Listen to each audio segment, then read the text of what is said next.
I do think that the entire community has a responsibility to take care of unhoused residents. And so I don't ever want to say that the only way you come to that realization of your responsibility to care for your neighbor is through some kind of religious conversion or some kind of religious belief, because there are plenty of non-religious ways and reasons to come to that. And so the way that we've always tried to operate the Owls is to say, as long as we can come together around what we're doing, then you can bring the why that motivates you, that gives you that sense of connection, that gives you that sense of inspiration and moral clarity, so we can honor one another's why, and without hiding it, without pretending like we're all the same, because that's kind of a different level. Like, no, we can be genuine community and honor what really drives each one of us. All right, cool. Hey, so today on Sunken Press, we have Pastor Peter Hough. Do you wanna introduce yourself? Tell us a little bit about what you do, who you are, how you got to Alton. I grew up in Kansas City, went to school at Truman State, and then went out to seminary at Fuller Seminary in Pasadena, which is in the LA area. So my wife and I were out there for about 8 years, and then in 2010 moved back to the Midwest and came to Alton, Illinois. And so moved here, became associate pastor out at a church called Emmanuel, which is a Free Methodist church out on Fosterburg Road, just past 255. Mm-hmm. And then that church had this desire to plant a church and be more rooted in Alton. And so I led that effort, and that's how Alton Mission came about 12 years ago. And so Alton Mission it's just a small church in the heart of the city. When we met this past Sunday, there are about 50 people. I'd estimate that at least half of them are people currently experiencing homelessness. And so it's trying to be genuine community together, because I think when you get half the people are unhoused and half the people have enough or more than enough, and then you kind of go, well, then it must be an agency, it must be a nonprofit, it must be some kind of a handout or whatever. But trying to find a way to be family together and community, which is, it's really difficult. There's not like a template for it, but it's been pretty life-changing. I've been to your church a few times. You read scripture. I have, and I'm an agnostic. But for some reason, what you seem to do like mirrors the aspects of Christianity that I liked growing up in Catholic school, like the whole sharing a meal, community, looking out for each other's needs, like the fact that okay, so we have to settle this once and for all. Is it homeless or unhoused? Or interchangeable? Oh, is it interchangeable? Well, can you use both? Are there circumstances? It depends on who's saying it. It does. It does. Okay. Yeah, it does. I think it's always a good idea to use person first language. Okay. So you're talking about a person who's having an experience, a person who's in a particular situation. You're not labeling a person as whatever their housing situation is right now. Among people who are trying to work on the issue, people who are not experiencing homelessness, people talk about being unhoused. And I think that's a good term, because for me, there are a lot of people who are currently living unsheltered who call Alton home, even though they don't have a house, they don't have a roof over their head. And so sometimes, people have tried to, let's get you a one-way ticket to go somewhere else, or let's find family out of town, let's send you here, send you there. And people end up back in Alton, even though they don't have a roof over their head, because it's the place that they call home. And so I think it would, to use the term unhoused, I think is helpful for the rest of us as a community to have a goal of helping people find adequate housing in the place that they already call home. So that, for me, I think is good for people working on it. If you're talking about, like, most of the people that I know who are currently unhoused, they just say homeless. And they don't often use person first language to say, oh yeah, we're the homeless, I think part of it is just, they have bigger issues than that. Like, that's what I feel like. And things, people are a lot more direct in that, and because you don't, let's sort of have a euphemism. Let's suggest some things. Let's just kind of hint, but leave some stuff unsaid. There's not time or energy for that. You're trying to survive each day. It is, I find it amusing sometimes, like if I take some of my friends from church or friends that I've met through the Owls, and we'll go to a meeting where it's a planning meeting or community development meeting or whatever, and then I'll watch them code switch. And so they'll get nervous and they'll say, people who are unhoused, and then they'll talk to me afterwards, did I say it right? Did I do it right? And I'm like, well, you're the person who's having the experience, so whatever you say, like it's fine. Owls. Can you go into what owls are? I really can't. I wish I could. So owls are night birds that eat lots of vermin. Is that correct? Okay. Yeah, pretty much. Yeah. Or the overnight warming locations? Yeah. Okay, that's the one. So which one are you referring to whenever you're talking about hanging out with the owls? Because I've done a little of both. I've hung out with way more birds though. Yeah. The overnight warming locations. So there's one in Alton that started in 2019. You were around for that one. One of the first nights. We're sitting in the Deliverance Temple Sanctuary. And so that one's been around for 6 years. Last year, so this was the second season of the Edwardsville overnight warming location, and it's in the First Baptist Church there, and it's just a bunch of different organizations obviously there who've made that happen. And then in the middle of this winter, actually, Granite City, an owl started in Granite City at Mount Zion Church down there. All right, so tell me a little bit about that expansion, because you're right. I was there in 2019. I remember arguing with Mayor Walker about that. Yeah. He was not a proponent of it, if I recall. Neither was the former police chief, Jake Simmons. So what hurdles did you have to go through to get that open in Alton?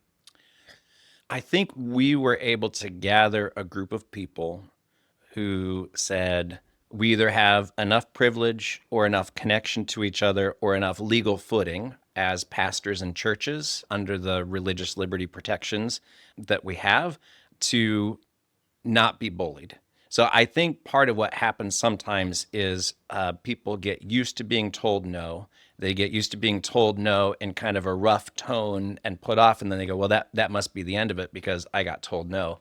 And so we were able really to just get a group of people who said, this is important enough, and we think we've got the standing and the right to do this. So I don't know, if they want to play chicken, I guess we'll play chicken. And so we had meetings. I remember having a meeting with the police chief at the time and just saying, are you really going to show up when it's 5 degrees and snowing outside and have like uniformed officers arresting us at a church for trying to bring people in, like just basically to say, I don't think that's going to go real well for you. And it wasn't the chief. It was one of his, lieutenants or captains or whatever that he had brought with him. We said, oh, no, we're not going to arrest you guys. And they just kind of let it hang there as like, right, because we're not the ones who, and like, it's important to remember in this work, like I'm not the one who can be really as easy a target for that kind of mistreatment, right? I'm not the one that the crap is really going to come down on. And so that for me was like an instructive moment to kind of be like, yeah, you're trying to leverage some of your privilege for the right thing to happen, and yet always be mindful that like that privilege stays with you, and don't forget that. So how did you convince them not to be assholes? Because that's asshole behavior, like through and through, wouldn't you say? No. Oh yeah, total. Like you've experienced being homeless. I have, and I had some really bad experience with cops. But I was also panhandling on the street for crack, so that was kind of, But I think the Owls is an amazing thing. I don't understand. I mean, I understand Alton's smaller than Springfield, but when I was homeless, I was in Springfield, and they have so many more resources for, like, they have like 3 homeless shelters, I think it is. Yeah. And more, like churches that do homeless outreach. Yeah. They have a breadline where it's like a huge, like, I think we can be doing a lot more than what we do, like legitimate shelter in this town. I mean, not just this town, this county, because Sangamon County has like 193,000 people. Madison County has about 262,000. Yeah. Like we outnumber Springfield and the surrounding area by a lot. And so you've expanded into Edwardsville, and I remember there was some problems there too. I think it made national news. I don't know if it made national news. It made national news. I was following it. Yeah. The expansion in Edwardsville did? Yeah, they were trying to charge the church, what, $750 a night to stay open? Well, yeah, it wasn't quite like that. So the Okay. city's position was you need a special use permit in order to operate an overnight warming location. And the church's position was this is intimately connected to the mission of the church. And because we already have a special use permit for gathering as a church, that covers if we were to have a lock-in for the youth group, if we were to, do a potluck, all those things that we typically do that a city never really has any trouble with. This is something that our faith is leading us to do, and it's a gathering, and it's directly connected from the teachings of Jesus to the New Testament to the early church fathers. I mean, there's a long history of it, and so that was the issue. Is that the city thought that there was another special use permit that was required, and the church felt otherwise, and so they began to operate, and we began to help them, and so then the city issued a citation for breaking the zoning code, the ordinance. And the penalty of that is that for each infraction, it's up to $750. So the city of Edwardsville could have charged $750 every night that the owl operated. What happened to make that go away? I wrote a Facebook post. I've learned Yeah. that there's a lot of success Yeah. in doing that. So the point of the Facebook post and the point of making it public, I mean, we were still at the point, I think, as a team where we were trying to, in good faith, figure out the issues while not conceding that we needed to ask for permission, that the church needed to ask for permission to do what they felt like their faith was instructing them to do. And so when the media reached out to Lindsay Apple, who's our OWL director now over all 3L, she's part-time. So they reached out to her, and she really just didn't mention any of it that was going on because we were just trying to handle it behind the scenes. And then the news story was published just a couple hours later that was really actually about, I felt like the city's side of the story and how they were explaining what was going on and why the church was being cited. And so it's just at that point where it's kind of like, well, if this is public, then we just want to explain and just kind of reset, redefine, and reframe for people what the issue was. So the city stopped trying to charge. They did, yeah. So the next business day after that story came out, they met and the mayor instructed his administration to suspend the ordinance violation. So people underestimate the power of public shaming people. You can get a lot done with shame. I've learned that. I know. That's like my methodology. Yeah, I think like Dr. King would talk about, part of the point of the nonviolent resistance was to provoke a sense of shame. And I don't think that he meant it in like the kind of toxic shame that we often talk about, but that sense of he would talk about it sometimes as pricking the conscience. He would talk about just trying to awaken something in a person about like, oh, wait a second, what am I actually doing here right now? And so we wanted to do something like that. We wanted to activate the community and not. It's a heated issue, and so I think that I think that there are community leaders in Edwardsville who got treated pretty poorly. So I wish, looking back, what can you do to try to direct how that's gonna? It was a little bit out of our control. I feel like as much as we could, we tried to have people be productive, gracious, organized, that kind of a thing. But it was, in my mind, it was outrageous. And so when people are outraged about a legitimately outrageous thing, it's hard to say that's unfair. Yeah, sometimes you're the only person in the way of me telling public officials to go fuck themselves.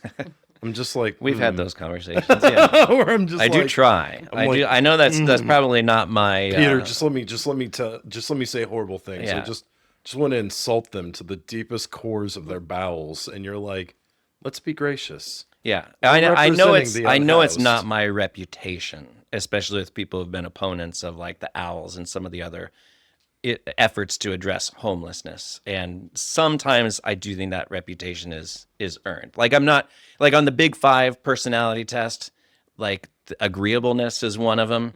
Like I'm not high on agreeableness. Like, and I recognize that, I right? don't think any of the three of us Yeah, are that high on Yeah. agreeableness. Yeah. I mean, I'm a prickly bastard sometimes. Okay, so we covered what Alton had issues with, what Edwardsville has issues with. Yeah. What about Granite City? That one seemed kind of seamless. Yeah, so Pastor Phil and his wife Cindy, Lindsay and I happened to sit at a table with them, I don't know, a year and a half ago, something like that. It was a community development training, sort of an asset-based community development. So we got to know them, and then like for them as a church, and then I mean, every community is filled with people who are ready to build proximity, who are ready to address the challenge, who are not intimidated, who have ideas, who have resources, and they're ready to be activated, but they don't know how big a fight, and they don't really want to they don't want to instigate a fight with their city or with their neighbors or anything else. And so you get a handful of really loud people who are kind of like, oh man, this is going to tear our community apart. I don't want to be responsible for that, right? So I think a little bit of that is what happened. There was a whole bunch of passion. There was also this sense of like, we're not quite sure if actually Granite City is going to try to fight it like other places have. And so Pastor Phil just said, I don't think it's going to happen this winter. And so I respected that because it's like, I mean, I'm not going to commit and I'm not interested in like kicking the door open on some place that I don't live in. And then the big winter storm in that first week or so of January hit, and the mayor of Granite City called Pastor Phil. Pastor Phil said, okay, yeah, we're going to do it. The mayor went and made sure, and tried to rally people to get cots and sleeping bags and everything else. Pastor Phil and his church, they reached back out to us.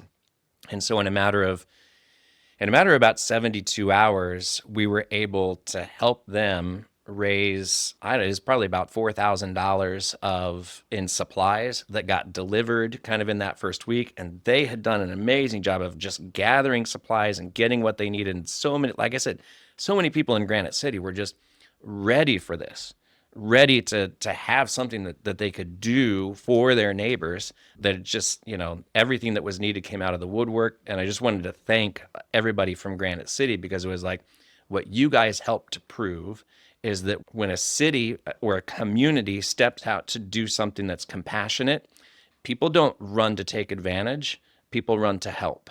People run to be a part of it, because I think people are nervous that compassion is attractive in this like, oh, no, don't do a compassionate thing because everybody's going to come from far and wide and take advantage. And compassion is attractive, but it's attractive to people who are already stirred and want to be a part of something inspiring like that. Damn. So outside of providing a place for people to stay in the coldest nights of the year during like dangerous weather conditions, what else does Al's provide? Like a hot meal, a place to stay? Are there other amenities? Yeah, so ideally, come in, have a warm meal. If we can find a facility that has showers so that people can take a shower, have some opportunity for just being friends together. So the mission of the Owls is get inside, get connected, get well. Mm-hmm. And that keeps us focused. It also is kind of like that's the sequence. If we can't get people inside and preserve life and limb, then everything else that we do is like, well, tackle that second. Can I ask you? Yeah, go ahead. I love what Owls do. Like, I love that there is a program, because unfortunately Madison County won't do that. And so we have to have community volunteers to do that.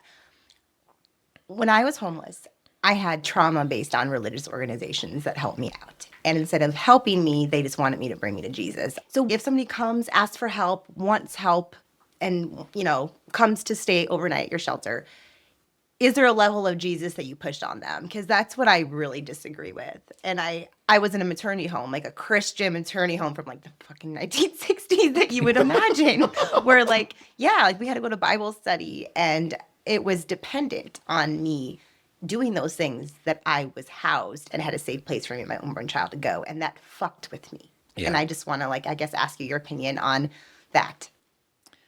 Well, I'm really sorry that happened. Yeah, it happens. Yeah. But yeah, it was reality for a lot of people, like that when Yeah. churches have their hand in stuff. I would like to see more secular, honestly, programs for people who are homeless. I think it's important, and I don't think we always need to put religion in stuff. But then Yeah. again, I agree with Corey when he says, like, that's what Jesus would have done. He would have helped the homeless out. And That like, was the that's, whole thing. yeah, like, and I get that. I just think that everyone should just do that regardless of religion. So Yeah. No, I agree. I agree completely. I think what we've tried to do is it's layered in some ways, because I do think that the entire community has a responsibility to take care of unhoused residents. Yeah. And so I don't ever want to say that the only way you come to that realization of your responsibility to care for your neighbor is through some kind of religious conversion or some kind of religious belief, because there are plenty of non-religious ways and reasons to come to that. And so the way that we've always tried to operate the Owls is to say, as long as we can come together around what we're doing, then you can bring the why that motivates you, that gives you that sense of connection, that gives you that sense of inspiration and moral clarity, so we can honor one another's why, and without hiding it, without pretending like we're all the same, because that's kind of a different level. Like, no, we can be genuine community and honor what really drives each one of us, but what we're doing isn't going to be shaped around, you can only participate in this if you agree on the why. Okay. If you agree on kind of like the underlying faith commitment or whatever. So we've never made that any kind of requirement, either for a guest or for a volunteer. We haven't made that requirement for even being in leadership. So like when we've talked to other churches in other locations, one of the first questions that I ask is if someone is an atheist, if someone is LGBTQ, if someone is Muslim, and they say, "Oh no, they'll be welcome. They can come in and stay." I was like, "Well, I was actually going to ask if you would allow them to be on your leadership team, because some of our like greatest leaders who have done for the Alton Owl, who have done the most to help us take care of our neighbors, who have done the most to kind of keep things on the rails and keep volunteers encouraged and engaged and trained." I mean, so there are some churches who have said, "Well, that'd be a real problem. We can't do that."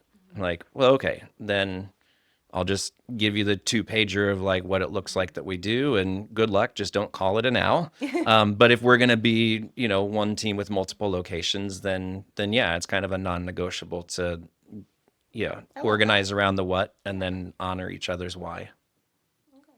good answer. Yeah, I mean, that was going to go Thanks. into my question about like how you'd handle people who are LGBT coming in and feeling uncomfortable in a church, because Yeah. that's a real issue. Like, have you had that issue? Yeah. Have you had people who are like not happy about it being in a church, who need the services, that you've had to talk to in a way that's like, "Hey, no, it's okay. You can be here. There's no expectations." I mean, for me, being,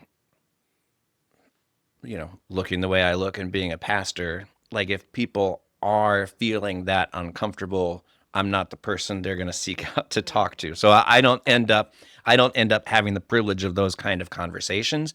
But the nice thing is that if you have a diverse leadership team, and we have, I think almost always have people of different faiths, agnostic, atheist, but also people who are LGBTQ. And so like their awareness, their attentiveness, their welcome, and their presence has been really, really helpful.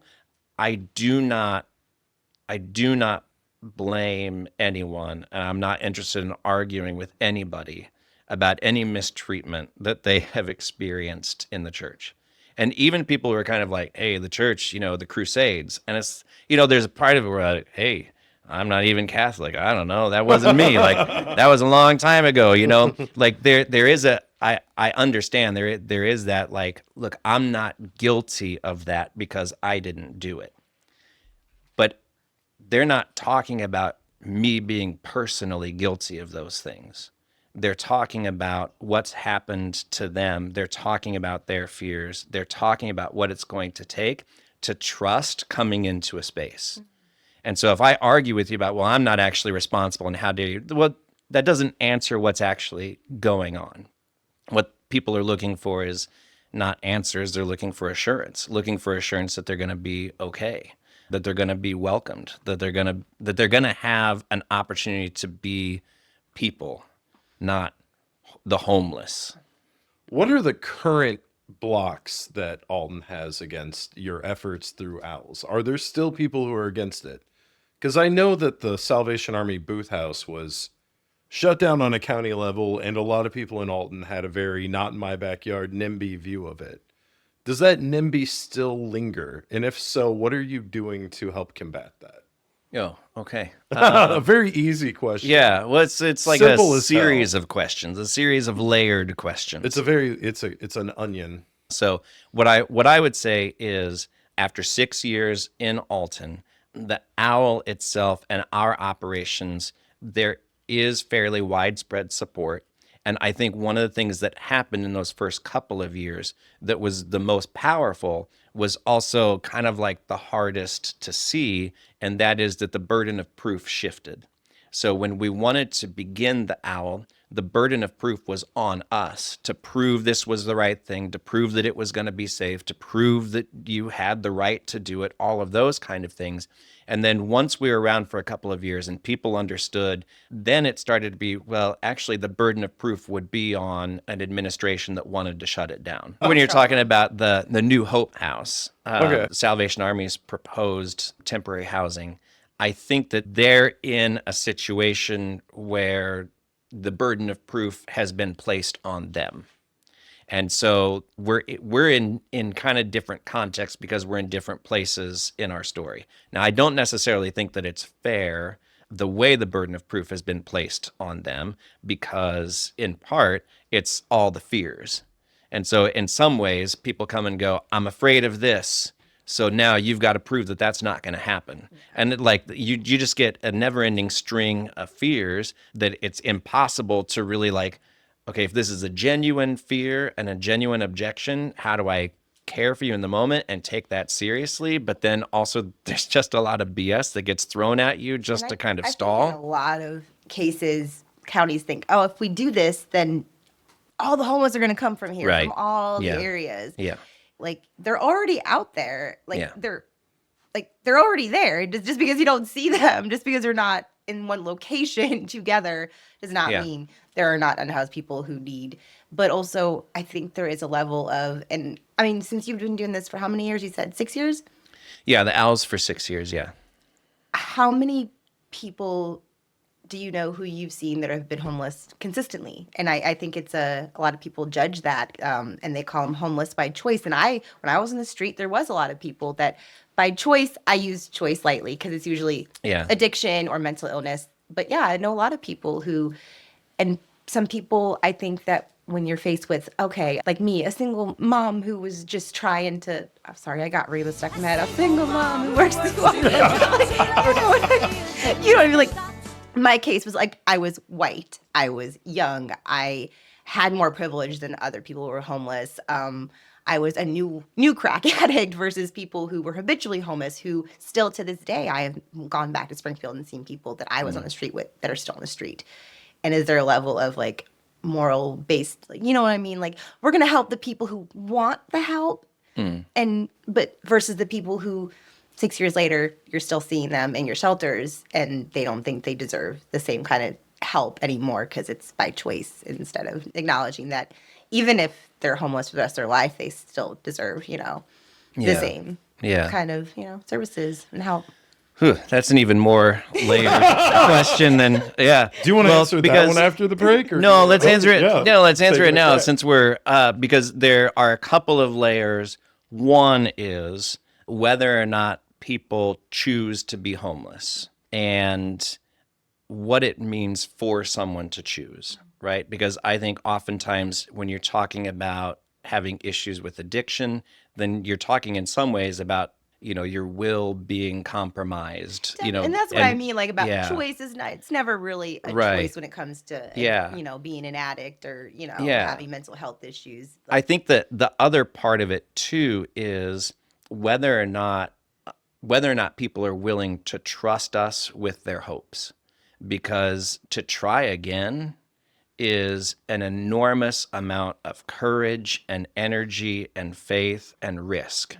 To say, I'm going to try again, because if I fail again after that, then my self-worth, my self-image is going to be even lower than it ever was. And I don't think I can afford that, right? And so to take the time to be around people long enough that they'll trust you with what they actually hope for. When I've taken any amount of time, there's no one that I would say is just choosing or wants to be homeless that I've ever met. Once I've taken enough time to kind of earn the trust and learn the real story behind it. But I Right. have met, Yeah. I met this. He was a Vietnam vet, and he Yeah. was the sweetest man. And he got disability, but he would travel around the country. That's how he liked it. But he was also Yeah. an addict, and he had a lot of Right. trauma, PTSD and stuff like that. So when I got older, I realized, Yeah. okay, there was reason, so it wasn't a choice. But he Yeah. would say that he was happy with that lifestyle. Yeah. And all he wanted to do was sleep in a warm bed and have one meal a day, and he was Right. not. Right. Yeah. I mean, there's a lot to be said for not determining for people what they should want or what they should hope for, or what their goal should be. I mean, in some ways, I think some people who tell us, "Oh no, that's fine. I'm fine where I am. This is what I want." Sometimes what they're saying is, "I don't want to go to that 1960s place that Nicole went to," and so. And so if I get you to leave me alone about going there by saying, no, this is what I want, then that's what I'm going to do. And then kind of the wider community goes, oh, thank God, that's what they want. And why do we accept and promote that answer? Because it gets us off the hook of any collective social responsibility to find options that match people's hopes, match people's needs, and are things that they would actually choose. And to actually co-create some of those options with people so that the interventions are more effective. But from the perspective of the owls, the other layer of your question is, even if someone, quote unquote, wants to be homeless, you can come to the owls because we operate when it's 20 degrees or lower. And people who are outside, unsheltered, are 40 times more likely to die of exposure to cold. And so that in and of itself is a public health and safety emergency in that situation. So we just sort of say, well, it doesn't, like, this intervention is a low barrier emergency cold weather shelter, essentially is kind of the, how it fits into the landscape, right? So for this particular intervention, you just need to want to be inside tonight, and that's good enough. And if we can build a connection and we can have a conversation, if we can begin to build trust, and you will trust us with what you're ready to work on, then great. Let's see if that's possible. All right. I think we're going to go to a break. Whenever we get back, I'm going to have you fact check the mayoral candidates. Okay. Yeah, because we asked them each about homelessness. And Yeah. I'm really curious to hear your responses. All right, we good? All right, cool. If you have thoughts on this episode, comment. We want to hear from you. That's why we're doing this. Without you, what the fuck are we doing? Hey, if you like what you heard, like and subscribe. That was normal. That was a normie one. That was such a normal take. All right, we're back with Pastor Peter Hough. And Please always use my full title. So over the break, our producer Ryan asked some really good questions about owls. What should someone expect when going there, both as a volunteer and as somebody who needs the services? Yeah, I think the most important thing is what someone coming as a guest ought to expect. And I would love to caution the wider community about the way in which we speak about homelessness and the way in which we speak about people who are homeless. Because if we major on how dangerous these folks are and how out of their minds they are and how, that they're all criminals, that kind of a thing, then someone in an incredibly vulnerable situation who is unsheltered and therefore 40 times more likely to die than you or me in cold weather, like they're going to be carrying all of our vitriol and shame and prejudice in their minds for what they're about to experience.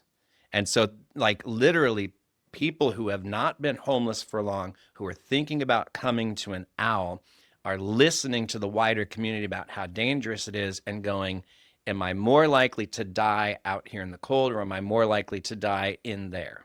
Right? Like, we've had people come in and they are very tense, and they're very on edge, and they're ready to defend themselves against any perceived slight. So I think that when you come in as a guest, what you can expect is that you're going to have people who care about you. You're going to have people who ask you your name. You're going to have people who try to learn your story without being intrusive, without demanding, more trust or information. You're going to have an opportunity to sit around a table with other people and eat a warm meal. You're going to have a chance to take a shower. You're going to have a chance to play Uno, to watch a movie, to just chill for a little bit, right? And then you're going to get a little bit of space of your own to be able to, sleep. Oftentimes, depending on how well the plumbing is working, we have laundry available sometimes as well, so that people can get their stuff cleaned up. And then in the morning, you're going to have a chance to have a breakfast and get some bus tokens. And hopefully we've been able to have a conversation about where are you and where are you hoping to go? And can we figure out, like, when you walk out of these doors, where are you going? What's your next step? And have we been able to try to at least make a connection for you? So I think that's what we hope the experience is like. For a volunteer, I mean, there are a lot of different volunteer opportunities. So we've got a number of people who come and they'll like make coffee and just hide in the kitchen, right? Because they want to do something, but they're also terrified and they're just not sure what's going on and everything else. And then slowly over the course of the season, those are the people who, begin to have conversations, begin to form relationships and genuine friendships, begin to realize when someone who was here the last 2 nights isn't here tonight, and does anyone know where they are? And they get used to, sharing a meal. We encourage volunteers to eat, to like come sit down and share a meal, because there's a difference between handing out food and eating with people. And eating with people is a way to form a genuine connection. Eating with people says we all have a need to eat. And so we're fulfilling mutual need. And so that for me is really trying to create a culture and an environment of mutuality where we are caring for, watching over, working with one another. It's an offer of a level of intimacy and belonging to share a meal. And so when we refuse to share a meal, then that actually says something really powerful as well. Yeah, I mean, just the folks that I've talked to, and being a pastor, I talk to a lot of church folks who are unsure. They're like, well, I can go and serve or I can write a check, but I don't know about having dinner with someone who is homeless. And then I sometimes say, always think, but I'm disagreeable enough sometimes to say, when you go to church and you partake of communion or the Lord's Supper or the Eucharist, you're gathering around a table of a man who lived homeless. So if you're saying that you don't know if you want to share a meal with a homeless man, what is it that you think you are accepting or rejecting in that moment of Holy Communion? Right. That owls can be a form of learning experiences for Christians, because as somebody who's had issues with religion, I am kind of harsh on a lot of Christians who are like that, who are afraid of things, who don't practice what they preach. But I like that they could come to volunteer there and over time see that people are unhoused or just like them. I love that. Now, to be clear, I mean, I'm not ever like presiding over communion or like we're not like even saying grace or anything like that, but it's just like when you see something transformative happening and you go, well, what is it that I think is happening here? And I look at it and I think what's happening here is communion. I think people are sort of taking communion unaware.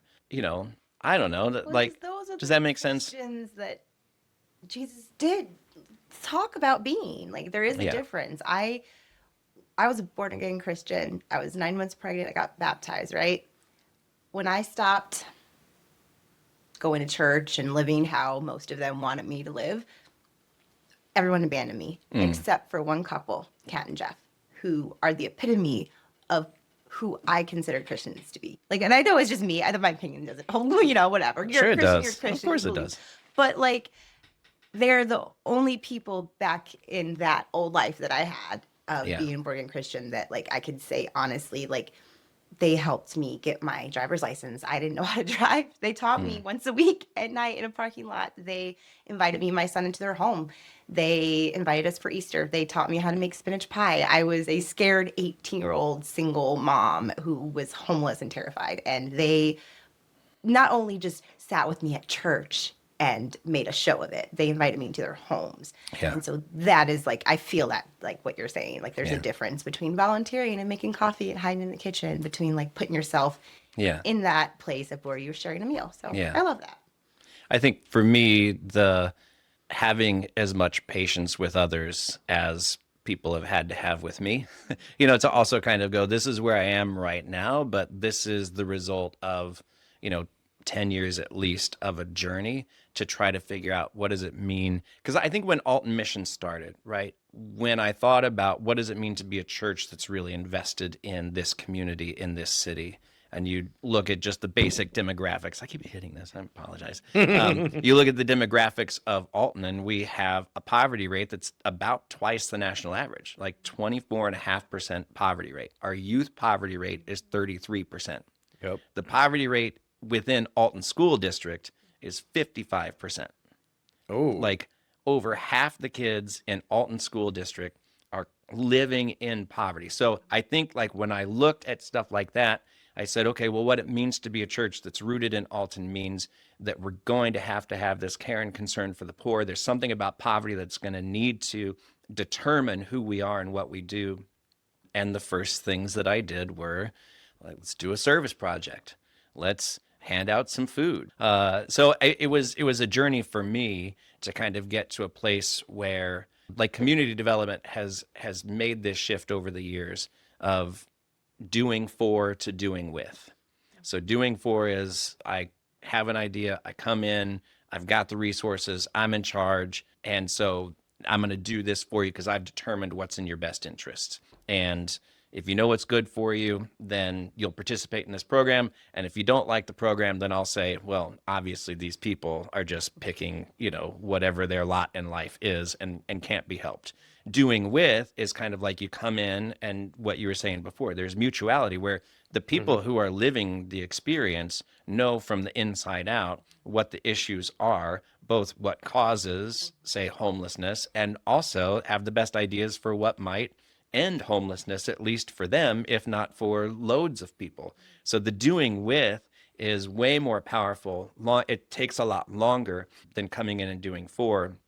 And I think for Alton Mission being a church, one of the things that I've recognized through my experience over the last 10, 12 years is that being with is where it all actually starts. So if I can be with you in an unhurried way, where I'm not trying to fix something, where we're not just being task focused, where it's not just like your life is a problem to be solved for me. It's just like, okay, in an unhurried way, I just want to be with you as you are and see how that changes me and where that leads us. So kind of like share in the beginning of Clueless and share in the end of Clueless. I'm captain of the Pismo Beach disaster. Well, I mean, I was gonna say that. I just didn't know if you guys would get it. Is why I didn't say it like that. Are you familiar with the film Clueless? It's been forever since I've seen it. What was that, 95 or something? He knows the exact year it dropped. All right, Nicole, what are you gonna ask him? Are you gonna tell him he's hot like you did Ray? Oh my God. Wow. What? I He's a did. very attractive I did lad. not. I did not. I did not see.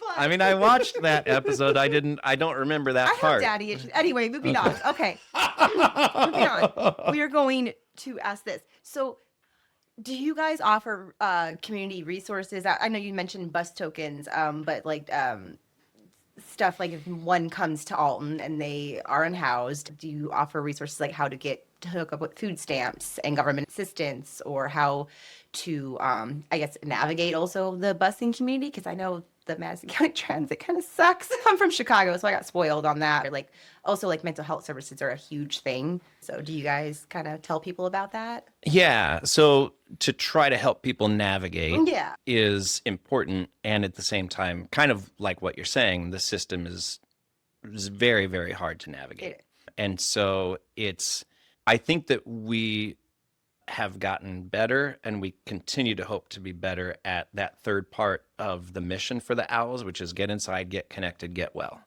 Right. And so it's kind of like, can we continue to educate ourselves on what services are available? And also to know there are some things where it's kind of like, if you are a veteran, if you've served in the military, that can get you in the door for veteran services. And then everything else, ideally, they should be able to help you with. Okay. So then that's one of those questions where if you're just trying to like help route people, where's the first place that you need to start? Because often Figure out their most basic dire need first and then kind of go from there. Yeah. So I don't think that we always do it great. I think that honestly, there is, just for surviving day to day, there's a lot more awareness and intelligence about what it takes and what's available among people who are currently unsheltered. And so I learn a ton about what's available from what I overhear from them. But you can only do so much. It's an Yeah. overnight emergency warming center. Yeah. Like, that's why I'm really vocal about needing something a little more Yes. permanent. Yeah. And not just Alton, like you said, Madison County. But I know our issue when I was, homeless was that we got kicked out in the morning. Like, I think like the general rule that we've tried to follow is we're going to do what we can. Because if we try to stretch no, and I get beyond what we can do, and this is not, I totally understand what you're saying, but if we try to stretch beyond what we're capable of, then the likelihood of people being harmed or this thing falling apart increases. And so in some ways, it's also this part of it too. You have a group of volunteers who are overperforming and in some ways masking how much elected leaders are underperforming. And so to a certain extent, you go, okay, well, yeah, we want to do as much as we can. And at the same time, there are some times where you want to go, is there going to be anything else beyond just volunteers doing the best they can, wearing themselves out? yeah. So about those elected officials. So let's go with the third place finisher, Brant Walker. You had to work with him, or in some cases against him, to even get the overnight warming location started. We asked him what to do about homelessness, and he said, it's bigger than an Alton problem, and we need state and federal grants. Do those exist, and are people seeking them? I mean, there are a lot of state and federal grants that already route to Madison County and go to a lot of so the Owls themselves, we receive some emergency solutions grant funding. And so like there are some of those grants. Would more resources help? Yes, I think more resources would help. And at the same time, the lack of resources is kind of a crucible for creativity, or can be. Like just be perpetually under-resourced is not a good thing. But like it is at the same time, it just impressive to see what everyday people have done with the Owls, what everyday people are doing. I mean, every organization that's trying to work in this space has incredible people who are doing like amazing things and have been at it a lot longer than I have. And hopefully will watch this and comment underneath and be like, well, you actually got this wrong. And they'd be like, oh, thanks. Yeah, you told me that before. So I should have, I should have remembered that. So there are state and federal grants. But is that a solution to Alton's homelessness? No, No, I don't think so. I mean, if you're unwilling to allow, I mean, I asked former Mayor Walker before the election, is there anything that you regret or even would just change about how you responded to the owl when we started? And his only answer was, I regret that you guys didn't tell us what you were going to do and we just had to find out about it later. But I remember who we sent our plan to in May of 2019. And I remember who we invited from his administration to be on the operations team in September, who called and said, I can't even respond to your email because I don't want to put this in writing, but I can't be on your operations team. Right. So it was kind of like, and that's still in September is a month and a half to 2 months before we ever even opened the doors when it was below 20 degrees. So I feel like in some ways, and this is not unique to Mayor Walker, but I feel like in some ways the problem is bigger than us, is a convenient reason not to try to do anything. Which brings us to Ray Strabel. What? The second place to Ray finisher. Strabel. It does, Yeah. because he said, Alton, big heart, not enough ability to do it. Too big of a heart, not enough resources, not enough, we're too small of a town to deal with it. Yeah, I mean, And he deferred to, he wanted the Salvation Army shelter in downtown Edwardsville, he said, because it Right. would be close to a lot of amenities. And I do happen to agree with him there. It's close to the courthouse, it's close to a library. But at the same time, how can you convince Edwardsville to allow that? well, not just that, but the reality of acquiring property there, Is acquiring space. I mean, it's cost Financially prohibitive. insane. And proximity to, because what some people from Alton got inserted into the requirements were that it needed to be within a 5-mile radius of the county administration building because that's where Madison County Community Development is located. And so the sense is, well, if you're closer to the county administration building, then you're closer to resources. But it's just not the case that proximity to that building somehow guarantees you a greater chance of housing stability. Somebody behind the camping ban told me when I was up, talking about like, well, maybe we should slow down on this. They said, well, these are good points, but let's not let perfect be the enemy of good. Let's hear more about that. But then we'll let perfect be the enemy of good when it comes to accepting something in Alton. I mean, Fair enough. yeah, no, that makes a lot of sense. So how many people in Alton would you estimate are experiencing homelessness? Like what is the population? Yeah, so I mean, It has to fluctuate a bit, right? Yeah. So if we're talking about unsheltered homelessness, Yeah. right? So people who are living on the streets, in a car, camping out in the woods, abandoned building, a place not fit for human habitation. I would say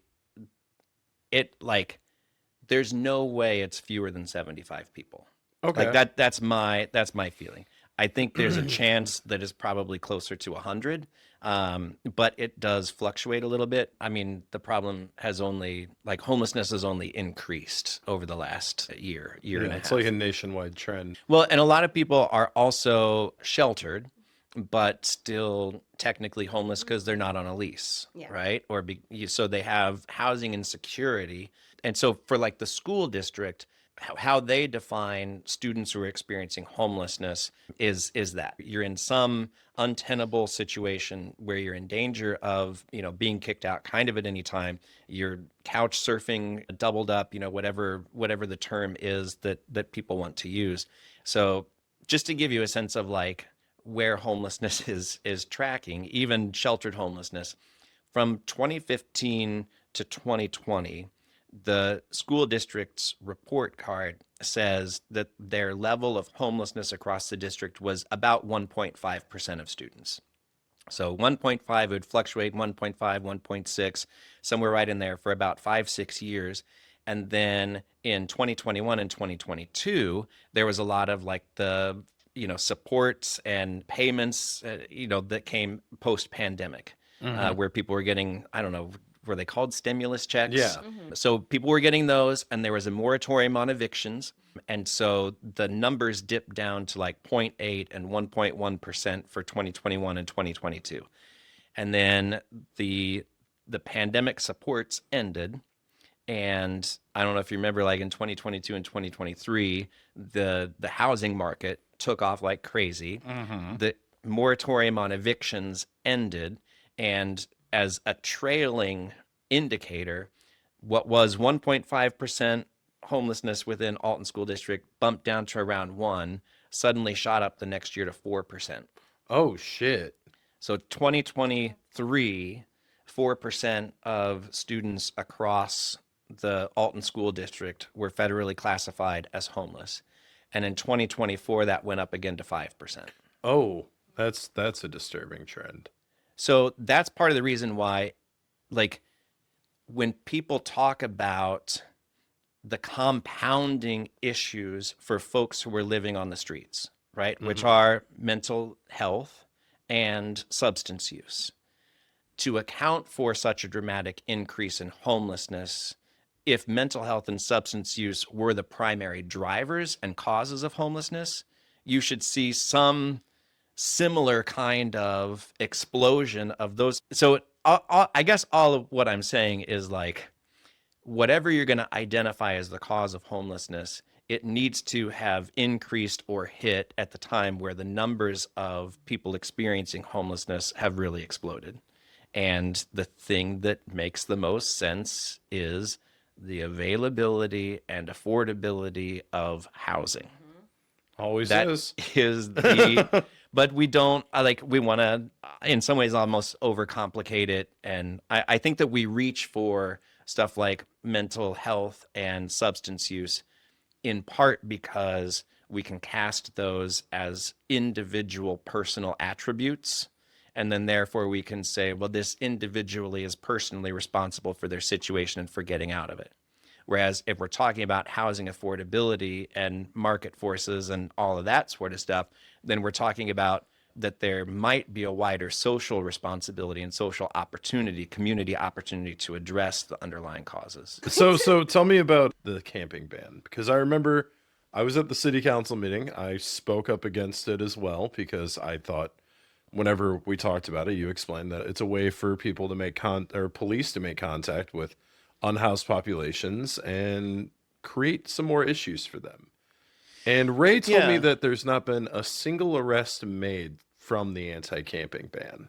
Well, yeah. I mean, so you want to go into that a little bit about your opposition to it as well as the way it has been implemented?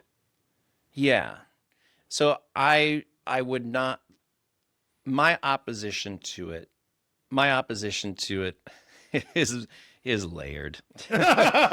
So common theme tonight. Yeah. So what I think is that Alton seems to continually grasp for enforcement and specifically law enforcement and code enforcement solutions to what are long-term complex social issues. And homelessness is no different. And so if you're only ever going to reach for the hammer, and that's, Tom Hain, who wrote the ordinance and really pushed for getting it passed, but he said, look, all I've got is a hammer. And so this is what I have, and so this is what I've designed. It's just that when all Alton does is you skip the, big picture holistic agenda, and you refuse to do the build a table where everybody can come and be a stakeholder and co-create. And then in creating the environment, all you ever do is swing the hammers, but you never create the kinds of incentives or programs or seek the kind of funding or resources or anything else, then that's, to me, what's so backwards. You're jumping to the end of the line when really, there's a whole lot that we could do that can make incredible progress on this issue, but all we ever seem to do is find solutions that are just let's just hammer people. So at a philosophical level, that's what I disagree with. I mean, I think there are other things to disagree with, like there was a sneaky I think kind of sneaky, hard to detect. We won't call it sneaky. Hard to detect that there was like a reclassification of people's property. So if you were an unhoused person, your property is just your property. But if we say that camping is now illegal, and we also say that any camping paraphernalia or camping equipment therefore is illegal, then the property that we take is now confiscated property that was used in committing a crime, even if it's just a small crime, but it's now confiscated property, it's not found property. And we could just throw it away, or we don't have a responsibility to get it back to you. We don't have a responsibility to store it for any length of time. So one of the things, and I think this helped to try to tell, the folks who are trying to push the camping ban, look, people lose their stuff and it gets stolen from them, or it gets wet and messed up, if people now think, if I walk away from my stuff, then you're disincentivizing people to go to an appointment at Centerstone. You're disincentivizing people from going to try to find a job, because essentially now I'm risking losing everything that I can't carry on my back. And so you're doing this very counterproductive thing. You say that you want to try to solve homelessness, but you're making it less likely. You're increasing the anxiety. You're displacing people who are already living with, extreme displacement. So the whole thing is just so counterproductive that I think it was just, I think it was a bad idea. All right, but it's being implemented by the current mayor who won his reelection. Mm-hmm. And that brings me to what Goins said. Goins said that, I'm not going to ask you about Sacred Spaces of Care. I know it's a different organization. I'm going to talk to Megan tomorrow. But a lot of the things they were talking about was the fact that people were able to use this grant to transport from Alton to other places to be with their families. And Nicole, I think it's bullshit. There's a reason why I wasn't with my family. There's a reason why these people aren't with their families. A lot of times there's abuse or toxicity or just, any other reason. Why do you cut contact with your family? A lot of times because they're not good for you and they're not helpful and it's not a great environment. And they probably the reason why you're, an addict a lot of times, like trauma. It was like, if a police officer even if it, I think you said a social worker. Mm-hmm. But once you bring police and do talk to a homeless person, imagine almost like a threat that they feel to go somewhere else because they're like asking them, okay, well, where are you from? Oh, you're from, what? Can't think of a state right now. Pennsylvania. Oklahoma, Pennsylvania. You're from Pennsylvania. Okay, well, how would you like to go back there? You gonna go back there? Let's get you back there. Let's figure out why you're here bothering our streets. And that pisses me off. Yeah. Because I think they're gonna come right back here or somewhere else. Have you noticed that? I'm not to interrupt you. Okay, I was on a tangent. You've been on fire tonight, by the way. I just want to give you a shout out. You've been doing more of this interview than I have, and I love that because you have the experience. You've been there. You've been in the shoes of the people who need this. So, have you noticed that people have been going away and coming back, or are they going away and finding new places? Is this something you've encountered? Yeah, because that was Goins' big thing. Yeah, so he said they haven't returned. Did he say that? He did, because I asked that. I asked, are they coming back? And he said no. So I'm asking you if they're coming back. Mm-hmm. Oh, that smile. Well, I know that smile. That smile means yes, but he has to be careful. So in general, and this goes for people that we have helped find housing as well. Mm-hmm. When people have grown up here, and this goes back to, should we call the situation unhoused or should we call it homeless? Even though somebody doesn't have a house, they consider this place home. And so there have been situations that I believe the city facilitated, but there have also been other situations that I myself and OWL volunteers have facilitated as well to try to get people into permanent supportive housing or whatever.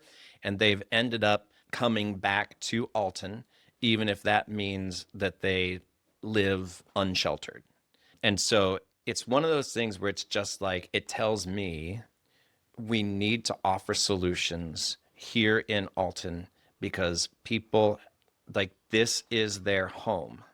I mean, the backwards frustrating part of it is to have people in mayoral candidates talk about how we need increased, we need a population increase, and we need, like, all the people who are homeless or in poverty to leave, where it's kind of like, I mean, on one sense, I get the calculus there, but in another sense, it's just kind of like, well, I don't think you're talking about home then. I think you're talking about, a tax base, and you're talking about how much revenue the city can take in. So, like, I get it. I get that's why, some people would be marked as, in some sense, a threat to that kind of development, and other people would be like, oh, really welcome transplants. But like, we're not talking about genuine belonging at that point. But Ray Strabel said that Alton can't be gentrified, Peter. He also said something very interesting that I wanted to ask you about. Yeah. He said the night before the camping ban, he was called by John Simmons and told to pull it. Apparently John Simmons is anti-camping ban as well. Do you know anything about that? Are you behind that? Are you behind that? Who knows what I'm behind? I don't know.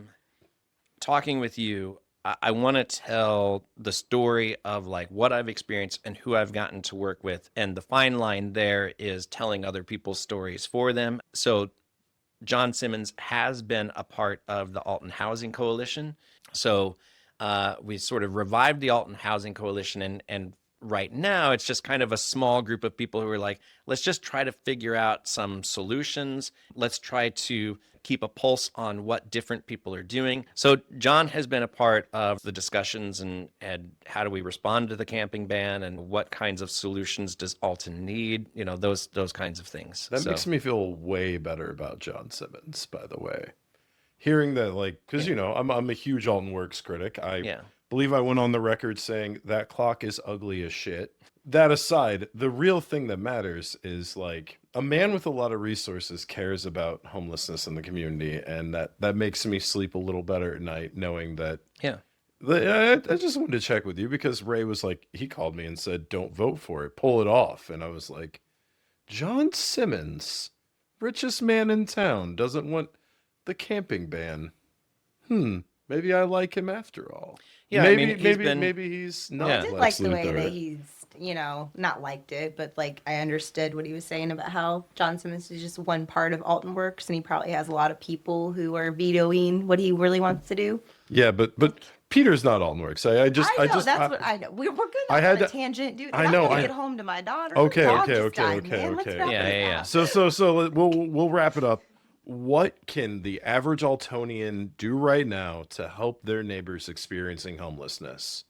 Nothing. What is nothing? You got to wait for the federal government to come in. Too big of a heart, too little resources. Get back in the house. Yeah. But for real, like, what could an average person who might not be able to volunteer at house, because it's an overnight thing, it's a pretty big commitment. What could the average Altonian do to help their unhoused neighbors feel more at ease, feel more dignified, find resources? Oh man, well, they're like, is it another layered one? Well, no, there are just so many potential answers. I mean, there really is so much that a person could do. So if you wanted to support, right? So if you wanted to donate, it's not just overnight warming locations. I mean, Salvation Army. There are a lot of resources that, like Riverbend Family Ministries, Oasis Women's. You could Good Samaritan that's down in Granite City. So all of those organizations that are doing a lot of this, like, direct service work could use involvement of people. And even if you can't, or you're not there at that place where you want to go and do, like, direct volunteering and contact, I think that you can still go and be a support, right? So for the Owls, you could come and do laundry for us, or you could cook a meal. And so I think every other organization would have stuff like that. If you weren't going to be on the front lines, but you were going to take more of a support role, then there are those opportunities available. I think that one of the things that I would say is to get educated as well. And do we have a vision of the kind of city that we could be? And are you willing to show up and to make phone calls and to send emails? I mean, to do the boring work of just being around and asking the same thing over and over and over again of your elected officials. So a couple of things that are happening right now, honestly, like there's a bill in the Illinois House of Representatives to amend the homeless Bill of Rights in order to put some boundaries on camping bans, which are proliferating throughout the state. And so if you wanted to find out who your Illinois state representative is in this area, like in Alton, it's Amy Ellick, or if you're down like in kind of the other half of Madison County, it would be Katie Stewart. So you could identify like who's your representative, how do you get in touch with them, read the bill. Like this is part of it, is like get used to doing the boring work. I love doing if you that. cannot do the boring work, like oftentimes the people who aren't willing to do the boring work are the people who show up and just kind of yell, because it's kind of like, well, I don't have any knowledge and I don't know where the real levers to try to create change are. So we'll just do it with like blunt force of shame and swearing and stuff like that. I've done both, by the way, Peter. I email my representatives at least once a week. Yeah. Whether it's on a local level, I'll call John Meehan. I'll talk to the mayor. I'll email Dick Durbin, Tammy Duckworth, Amy Elick. I don't really have a lot of faith in Amy per se. Oh no. Yeah, I don't know. She's a Republican, and maybe I'm biased, but if you're a Republican, I'm still gonna email you. See, I expected you to also say something like this. Maybe we can just treat each other nicely when we like are living our lives. Because Yeah. I know so many. We encounter Yeah. people that are unhoused every day. Gas station, Walmart, Yeah. hanging out, and so many people just like shuffle their feet, don't make eye contact. Yeah. Doesn't mean I'm not saying you have to give them $1, but man, I'm gonna give some. I don't care if it's for a beer. It's Hi. community. Yeah, like it's. It's like, resource sharing. It's mutual aid. Don't Like, act like you're better than anyone. I think I know that question was for him, but like so conversations with your friends and being neighbors. nice, yeah. Yeah. Like getting to know Absolutely. people on a level that's not just where do you live, and if you don't have a place, or if you were, that better than them mentality. But like also I think educating people. Oh, sorry. Yeah, well, I think that proximity is one of the most powerful things, because it's hard to diagnose from a distance what's really happening in a person, and it's impossible to really help from a distance, assuming you want to help. But a person becomes themselves. They become human as you become proximate to them. Not everybody's ready for it. So I would just say try to find that one step or half step toward proximity, toward understanding, toward figuring out what life is like for a person in that situation. I like. All right. I think we got to end it there, but Nicole had a loss today. 20-year-old Chihuahua named Cookie. So I was hoping that you would offer up some sort of pastoral comfort to Nicole for her atheist dead dog.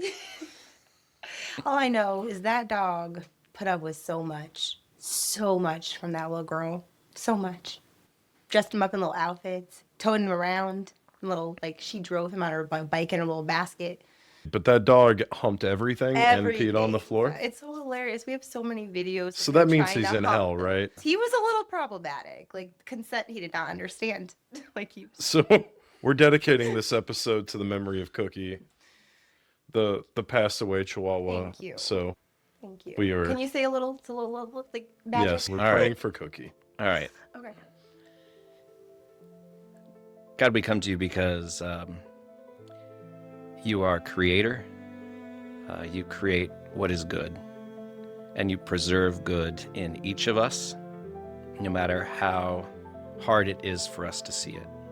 But there was goodness that you created in Cookie, and goodness that Cookie brought to Nicole, to her family.